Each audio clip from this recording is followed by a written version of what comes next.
नमस्कार, DD dialogue में आपका स्वागत है। मैं हूं अशोक श्रीवास्तव और डीडी डायलॉग में आज बात बिहार की हो रही है। बिहार विधानसभा चुनावों के संदर्भ में पटना में इस वक्त मौजूद हैं हम, और पटना में हमारे साथ जो खास मेहमान हैं वो पटना से लेकर दिल्ली तक चर्चा में रहते हैं, क्योंकि उनका सफर जो है पटना से दिल्ली तक का बड़ा दिलचस्प सफर है। वो पटना में रह करके बिहार पर भी जो है निगाह रखते हैं और साथ साथ दिल्ली में रहकर पूरे देश पर भी निगाह रखते हैं। स्वागत कीजिए जोरदार तालियों के साथ, नित्यानंद राय जी हैं हमारे साथ, बिहार भाजपा के कद्दावर नेता और केंद्रीय गृह राज्य मंत्री हमारे साथ है। बहुत बहुत शुक्रिया नित्यानंद जी, आप हमारे साथ। धन्यवाद। थैंक यू, बहुत बहुत शुक्रिया। इससे पहले कि हम नित्यानंद राय जी से बिहार चुनाव और बिहार पर और देश पर चर्चा करें, नित्यानंद राय जी के राजनीतिक सफर पर एक छोटी सी क्लिप पर निगाह डाल लेते हैं।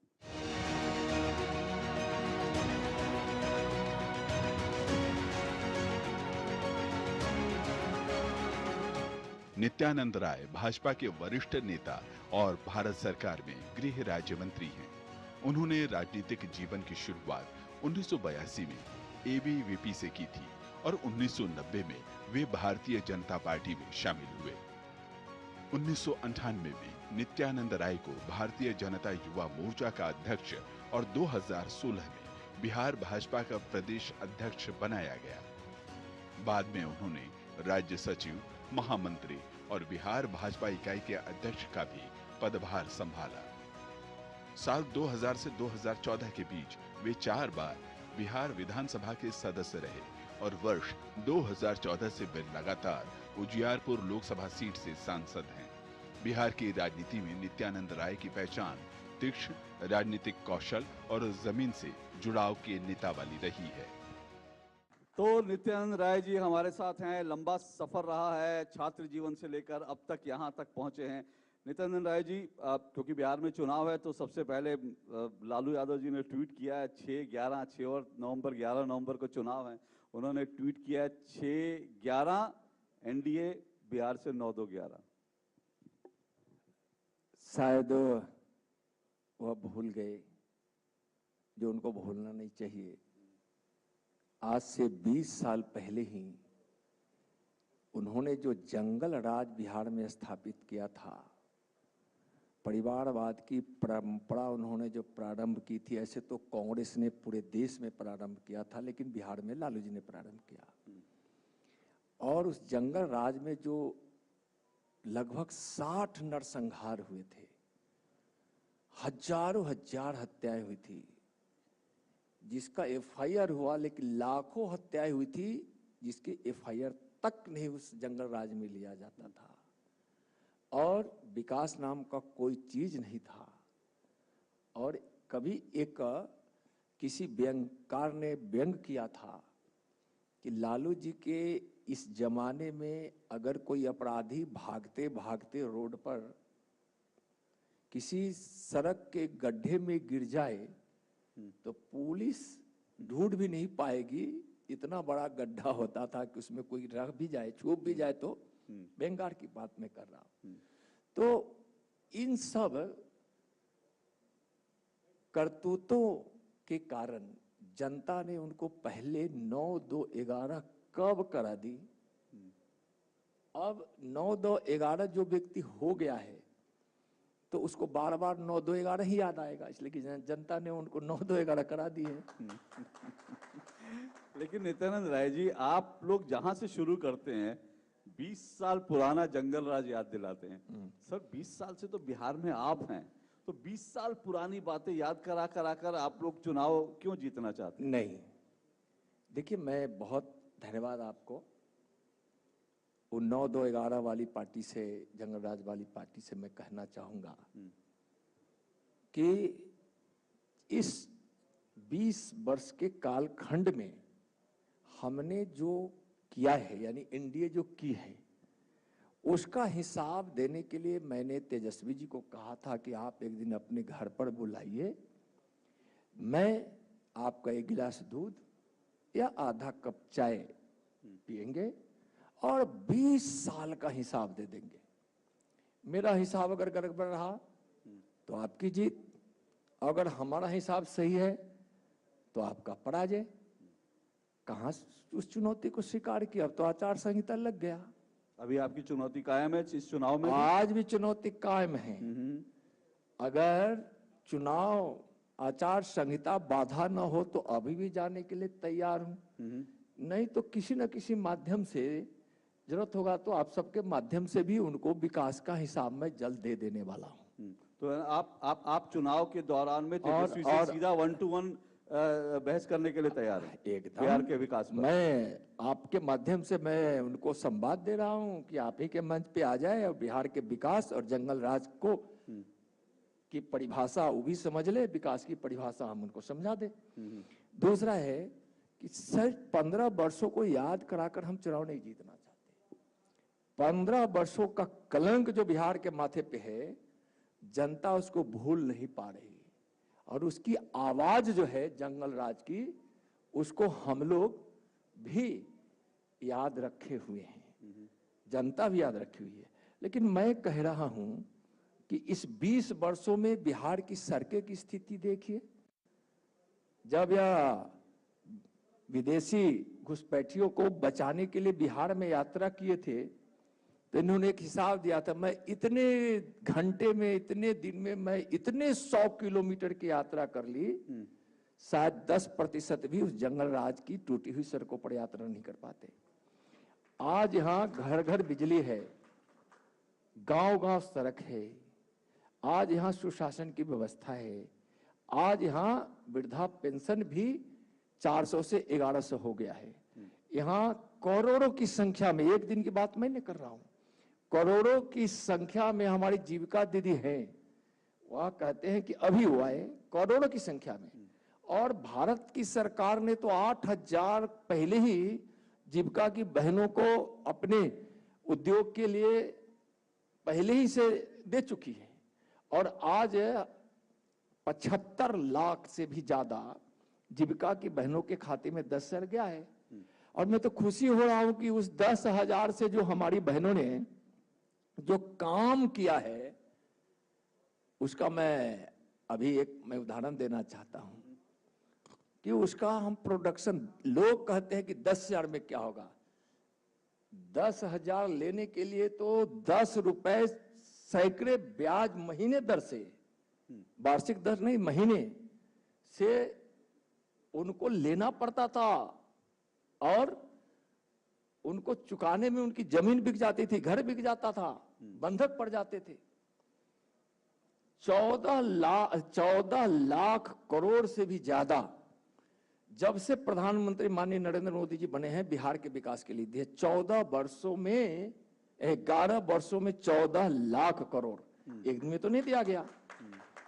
तो हम जंगल राज के को याद कराकर हम सिर्फ सत्ता में आने की बात नहीं कर रहे हैं। सत्ता में आकर हम बिहार की जनता की सेवा करने के लिए अपने विकास की धरातल पर खड़े होकर हम डंके की चोट पर विकास और बिहार की सेवा और बिहार का जो वैभव था, जिसको लालू जी ने लुटा दिया था और बदनाम कर दिया था, उसको जो हमने बढ़ाया है, यानी एनडीए सरकार जो बढ़ाई है, माननीय प्रधानमंत्री आदरणीय नरेंद्र मोदी जी के आशीर्वाद से, उनके सहयोग से, उसके आधार पर हम चुनाव में जा रहे हैं।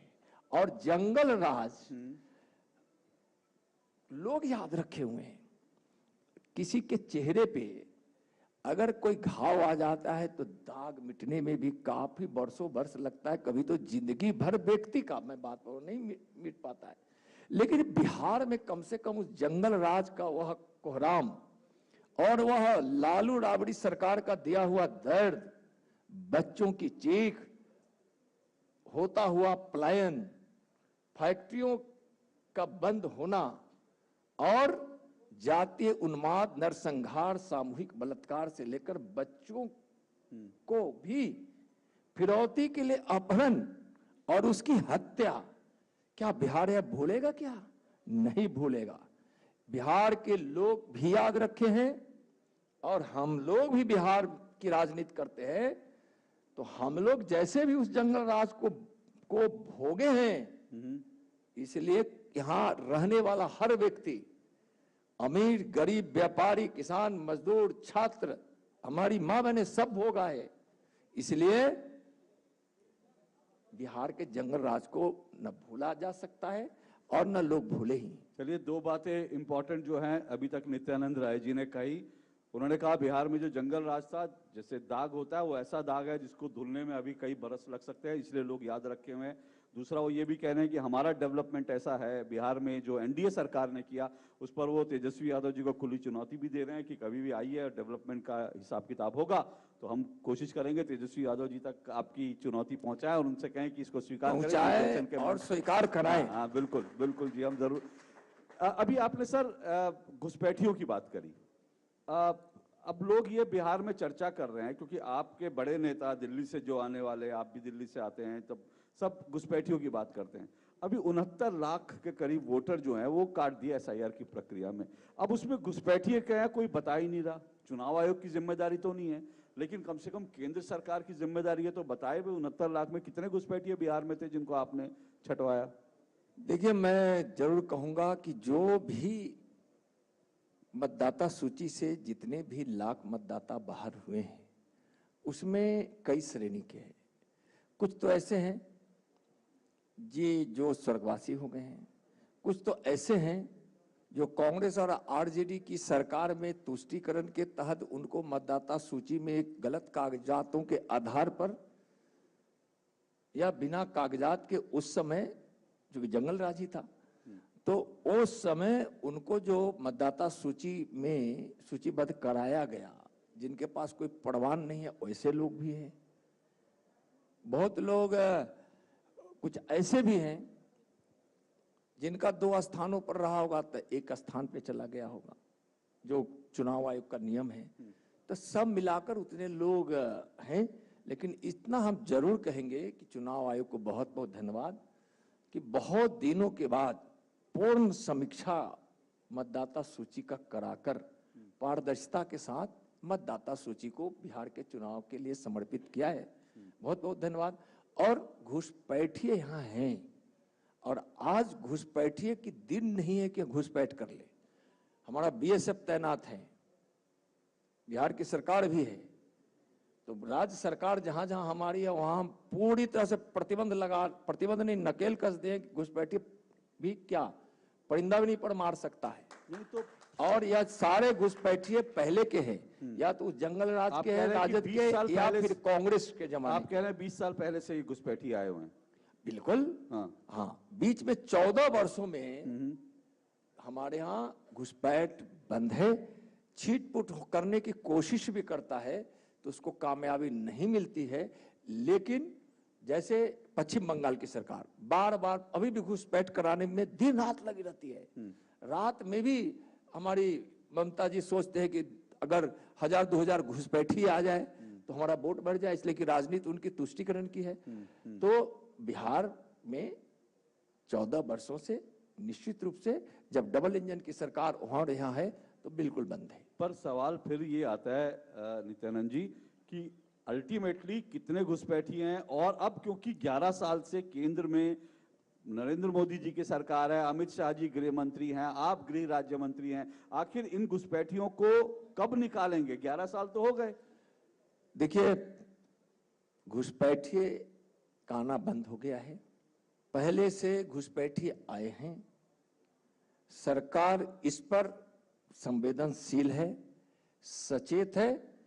मोदी जी की सरकार है। एक एक घुसपैठिए इस देश से आने वाले समय में बाहर होंगे। देश इंतजार कर रहा है। देश की इच्छा को नरेंद्र मोदी जी पूरा करेंगे। चलिए ठीक है, उम्मीद करेंगे कि ये घुसपैठिए जल्द बाहर हों। एक बात जरूर मैं जानना चाहूंगा कि अभी तेजस्वी जी की बात हो रही थी, मैं एक बयान देख रहा था आपका। आप कई बार जो है ऐसे बयान देते हैं जिनकी चर्चा गूंज दूर तक सुनाई देती है। आपने तेजस्वी यादव जी को यहाँ कालिया नाग बोल दिया है, इसलिए बोले कालिया नाग का कर्म करने वाले। कालिया नाग, देखिए कालिया नाग क्या था, महाभारत में पढ़िए, भगवान कृष्ण ने कालिया नाग को नाथा था। और हम लोग क्या बोलते हैं कि जनता हमारी जनार्दन है, यानी भगवान है। हम लोगों के लिए तो भगवान जनता होती है। तो हमने कहा था कि बिहार की जनता कलिया नाग की तरह तेजस्वी को नाथ देगा। कलिया नाग इसलिए बोले कि कलिया नाग ने जमुना के पानी में विष घोल घोल कर जीव जंतु को त्राहिमाम करा दिया था। लोगों की मौत हो रही थी, पशु पक्षी पानी पीने वाले की मौत हो जा रही थी, और भय का वातावरण हो गया था, अराजकता फैल गई थी। तो कृष्ण ने कलिया नाग को नाथ दिया था। तो उस समय के भगवान ने कलिया नाग को नाथा था।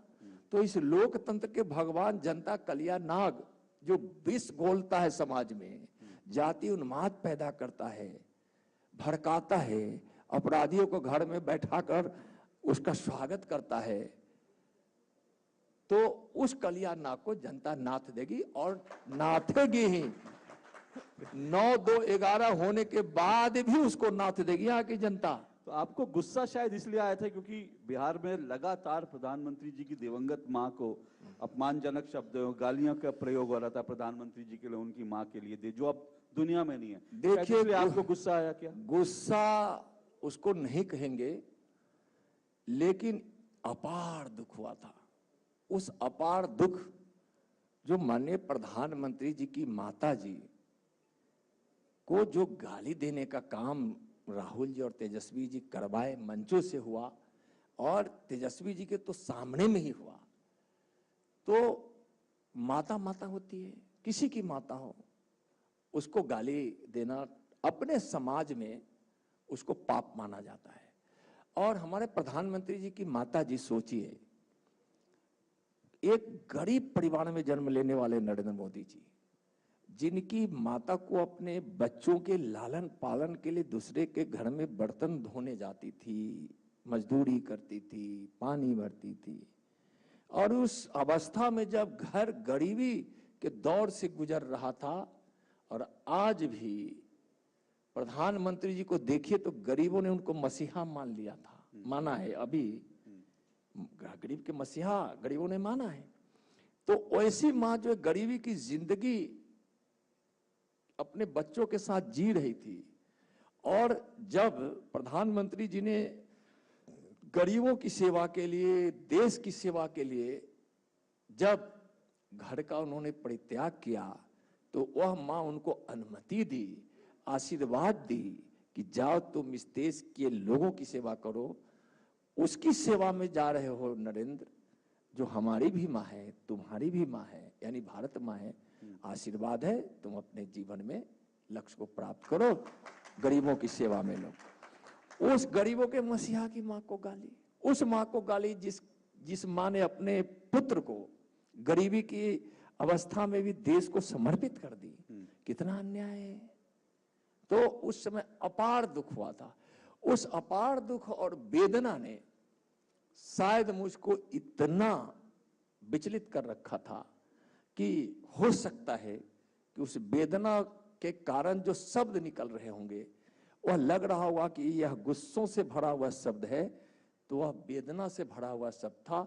उसको आप गुस्सा कहें या अपार कष्ट कहें, लेकिन उन्होंने महापाप किया था हमारे प्रधानमंत्री जी के माता जी को बिहार की गाली जनता के लिए ये मुद्दा है या आप लोग बनाएंगे इसे? नहीं, यह मुद्दा नहीं है, या कोई चुनावी मुद्दा नहीं है।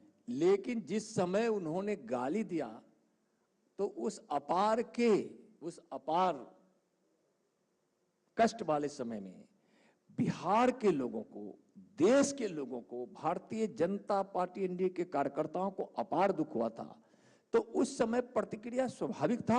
हमारा कोई राजनीतिक मुद्दा नहीं है वो, लेकिन उस समय गालियां दी गई थी, तो उस समय प्रतिक्रिया एक स्वाभाविक वेदना के रूप में निकल रही थी। वह हमारा कोई राजनीतिक मुद्दा नहीं है, और उसमें कोई उस प्रकार की कोई भावना नहीं। आपने अभी प्रधानमंत्री जी की बात करी।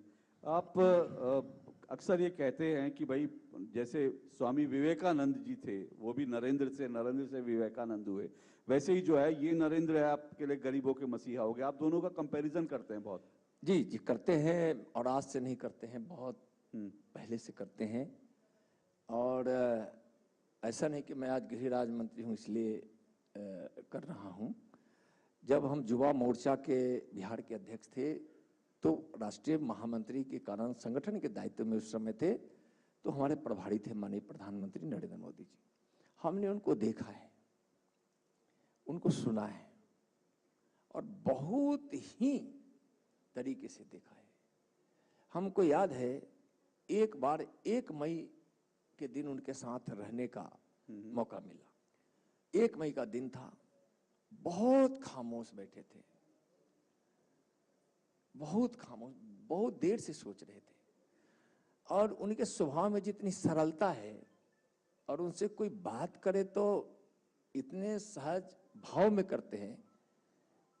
आज भी प्रधानमंत्री जी है तो हम लोग बात करते हैं तो लगता ही नहीं कि हम किसी प्रधानमंत्री, काम के मामले में प्रधानमंत्री जी दिखते हैं, लेकिन अपने व्यवहार के मामले में आज भी एक कार्यकर्ता के रूप में ही बात करते हैं। और आज भी उनका व्यवहार एक कार्यकर्ता के रूप में है, जो हम लोग के लिए गर्व है।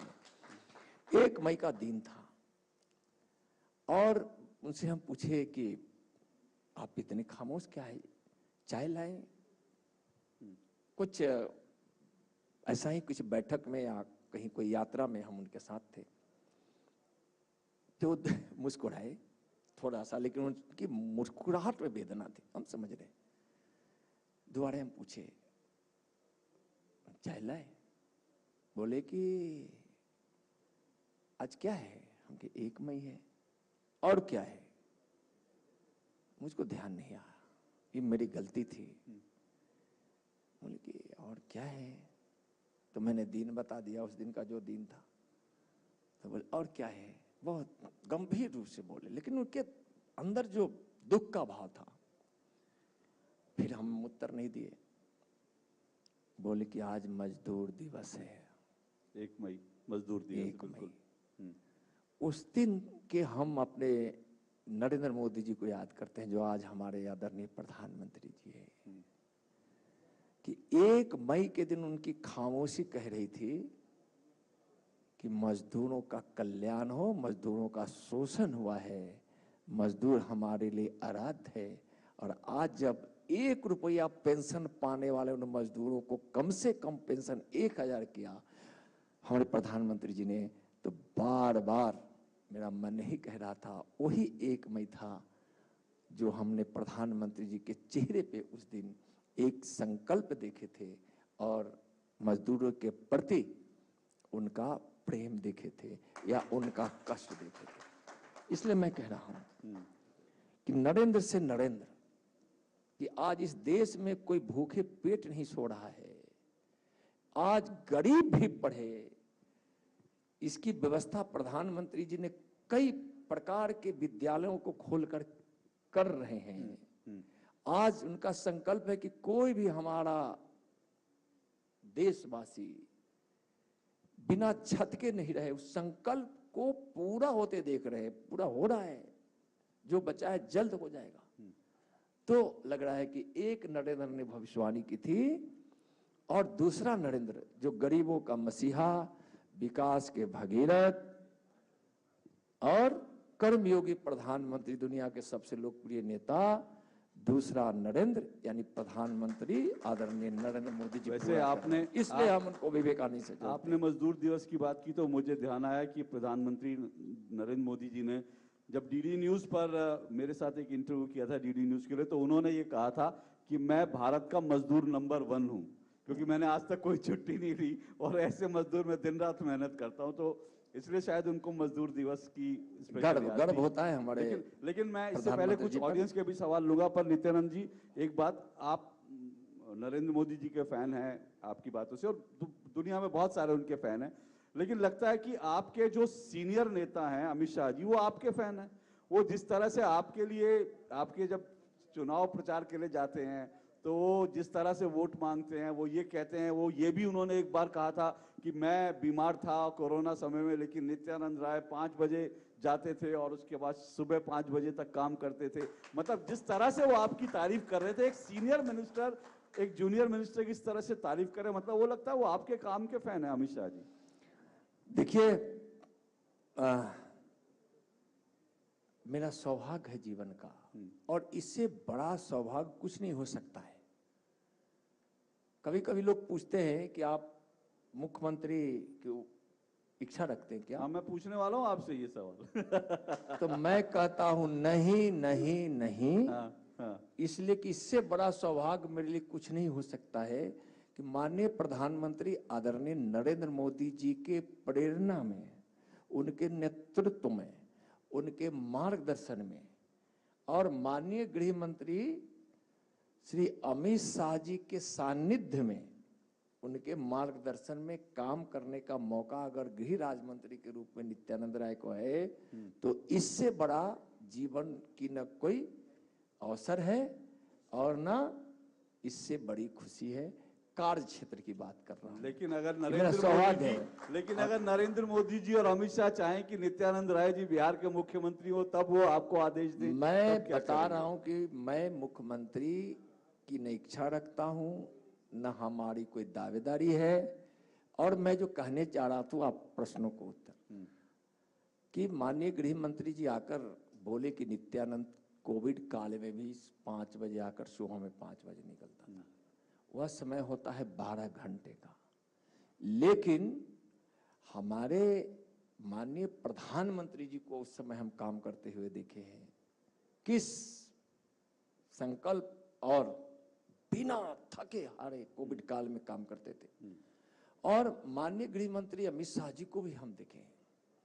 हम तो 5 बजे से सुबह के 5 बजे तक रहते थे, 12 घंटा हुआ। लेकिन कोविड काल में कोविड से प्रभावित होने के बावजूद भी 16 घंटा 18 घंटा से कम काम न हमारे प्रधानमंत्री जी करते थे और न हमारे गृह मंत्री जी करते। उनका मेरे प्रति प्रेम, छोटे भाई के प्रति उनके अंदर आशीर्वाद का भाव हमारे चुनाव के उस अखाड़े में जरूर उन्होंने कहा था। और वह चीज नहीं तो सर, मेरे लिए गर्व का है। सर मैं यही तो पूछ रहा हूं कि अगर वो आशीर्वाद आपको कहें और वो आदेश आपके पास आए कि नहीं वही राय मुख्यमंत्री होंगे तब? नहीं, हमको प्रधानमंत्री जी, पार्टी, हमारे गृह मंत्री जी हमको बूथ अध्यक्ष ही बना देंगे ना, तो हमको उसमें भी खुशी रहेगी। बस पार्टी का काम कहीं ना कहीं हमारे अभी तो नीतीश जी मुख्यमंत्री होंगे ना आपके गठबंधन के? हमारे नेता हैं। हमारे नेता हैं। तो मुख्यमंत्री उनके नेतृत्व में चुनाव लड़ रहे हैं। अगले मुख्यमंत्री नीतीश जी होंगे आपके गठबंधन के? देखिए, निश्चित रूप से उनके नेतृत्व में लड़ रहे हैं, तो स्वाभाविक है कि हमारे आगे के भी नेता हैं। चलिए, सवाल यहाँ से जल्दी से। मेरा यहाँ पर आपसे 2 सवाल है। बात जंगल राज की हो रही थी, उनके दिए जख्मों की बात हो रही थी, तो आपने कहा कि जख्म है तो उसको भरने में टाइम लगता है, लेकिन अगर दवा अच्छी हो तो जख्म जल्दी भर भी जाता है। जो भी आपने बातें की शुरुआत में, उन तमाम बातों में मुझे एक बात ध्यान में आई कि जो भी काम किए गए वो जदयू की तरफ से किए गए, मुख्यमंत्री नीतीश कुमार के नेतृत्व में वो सारे काम अंजाम दिए गए। उस वक्त उन्होंने विशेष राज्य के दर्जे की मांग कई बार की, लेकिन कोई सपोर्ट नहीं मिला।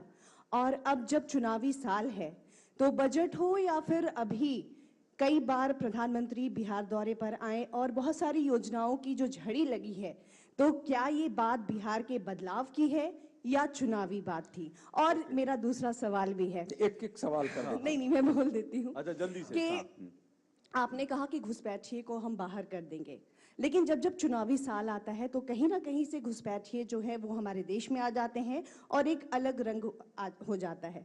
तो क्या कुछ कहना चाहेंगे आप इन दोनों सवाल के बारे में? देखिए, वो सवाल इसलिए भी इम्पोर्टेंट है क्योंकि झारखंड में जब आप लोग चुनाव थे तब आपने कहा घुसपैठ, फिर उसके बाद आप घुसपैठ की झारखंड की बात ही नहीं होती। नहीं, आज से नहीं, भारतीय जनता पार्टी के एजेंडा में ही घुसपैठिए को बाहर करने का विचार निरंतर रहा है, आगे भी रहेगा। मैं आपके पहले सवाल का जवाब देना चाहता हूं कि चुनाव के कारण नहीं, मैंने 14 लाख करोड़ से भी ज्यादा रुपए बिहार के लिए लगाने की बात कही और विशेष राज्य के दर्जा के लिए जो प्रावधान बने हैं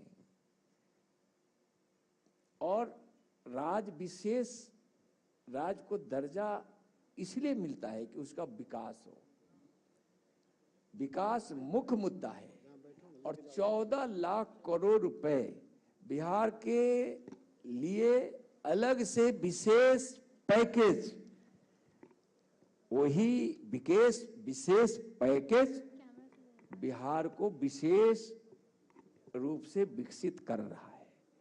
तो और चुनाव के समय की बात नहीं है, 14 लाख करोड़ एक दिन में नहीं मिला है, 11 वर्षों में मिला है। और आज चुनाव है तो मिला है, ऐसा नहीं है। और जब हम योजनाओं की झड़ी लगा रहे हैं तो इसकी योजना आज की नहीं है। लगातार एनडीए बिहार की सरकार नीतीश जी के नेतृत्व वाले ने अपने बजट के आकार को प्रत्येक वर्ष बढ़ाते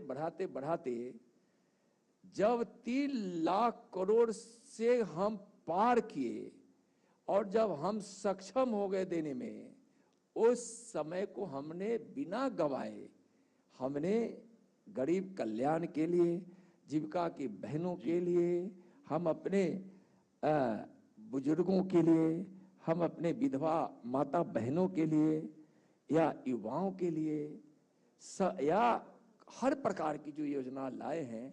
हम जब 3 लाख का संकल्प ही हमारा था कि हम 3 लाख करोड़ का बजट जिस दिन लाने में सक्षम हो जाएंगे, इस योजना को हम लाएंगे।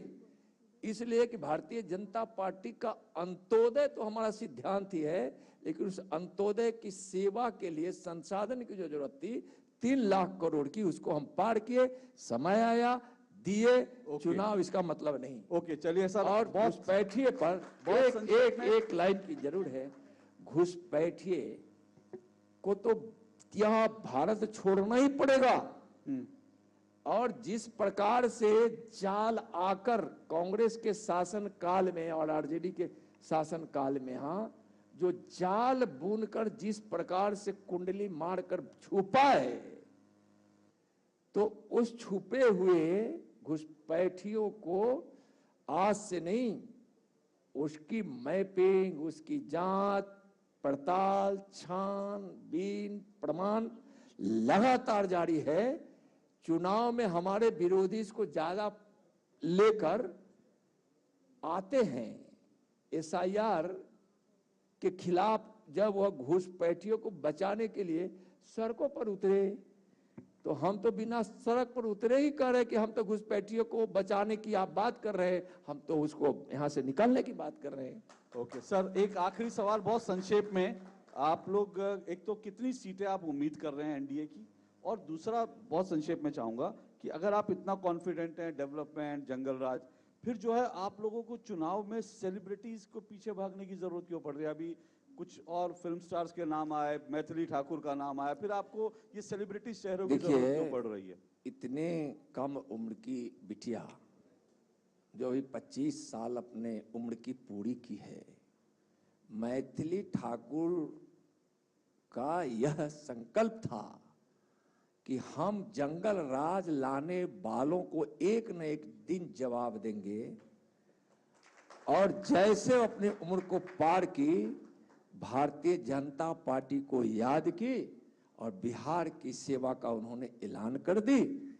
और अपने उस बचपन के दर्द को पाले पाले 20 वर्ष बाद जब वह राजनीति में आने की उम्र पे आ गई, तो उन्होंने बिहार की सेवा की घोषणा कर दी। उस दर्द की कहानी ने बिहार की राजनीति में आने के लिए, उस पलायन ने, उस परिवार के पलायन ने उसको जो सोच बनाई होगी बचपन में, वह आज आकर यहाँ स्पष्ट रूप से दिखाई पड़ा। इसलिए आई है। समय इतना है। कितनी सीटें जल्दी से, कितनी सीटें आप उम्मीद कर रहे हैं एनडीए? 2/3 बहुमत के साथ हमारी सरकार बनेगी। किसान के बेटा है, धरती की सुगंध और मिट्टी से पता कर लेते हैं कि फसल कैसी होगी। एनडीए की फसल कटेगी और भारी बहुमत से हमारी। चलिए देखते हैं, फसल तो तब कटेगी जब अच्छी बरसात होगी, वोटों की बरसात होगी। बहुत अच्छी बरसात हुई है, सामान्य से ज्यादा। इस बार पूरे देश में बारिश हुई है और बारिश के कारण आज लोगों में इतनी खुशी जरूर है कि फसल भी अच्छी हुई है और हमारा वाटर लेवल भी बड़ा है। शायद भगवान ने हमारे प्रधानमंत्री जी का सुना, उन्होंने जल संरक्षण का जो प्रार्थना किया था लोगों से, उस प्रार्थना को ईश्वर ने बहुत बहुत शुक्रिया नित्यानंद राय जी, बहुत बहुत शुभकामनाएं इन चुनावों के लिए धन्यवाद आपको, आपके गठबंधन को बहुत बहुत शुभकामनाएं। धन्यवाद।